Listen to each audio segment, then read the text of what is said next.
Malabar distillery മദ്യനിർമ്മാണ plant ഉദ്ഘാടന ചടങ്ങിൽ V K ശ്രീകണ്ഠന്റെ അസാന്നിധ്യം പരാമർശിച്ച് മന്ത്രി എം പി രാജേഷ്.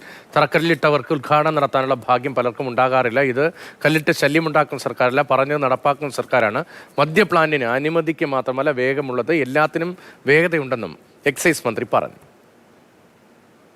ആ നിർമ്മാണോദ്ഘാടനത്തിൽ ഞങ്ങൾ എല്ലാവരും ഉണ്ടായിരുന്നു. അന്നുണ്ടായിരുന്ന ഒരാൾക്കിന്റെ വേദിയിലില്ല, അത് എം പിയാണ്. സാധാരണ ഒരിക്കലും തറക്കല്ലിട്ടവർക്ക് അല്ലെങ്കിൽ നിർമ്മാണോദ്ഘാടനം നടത്തിയവർക്ക് അതിൻ്റെ പ്രവർത്തനോദ്ഘാടനം നടത്താൻ അവസരം ഉണ്ടാവാറില്ല. അങ്ങനെ ചരിത്രമില്ല. കാരണം സമയബന്ധിതമായിട്ട് നടക്കാറില്ല പല കാര്യങ്ങളും. സർക്കാർ കല്ലിട്ട് ശല്യമുണ്ടാക്കുന്ന ഗവൺമെൻറ്റല്ല, പറഞ്ഞത് പ്രവർത്തിച്ച് കാണിക്കുന്ന ഒരു ഗവൺമെൻറ്റാണ് എന്നതിൻ്റെ ഏറ്റവും വലിയ തെളിവാണ്.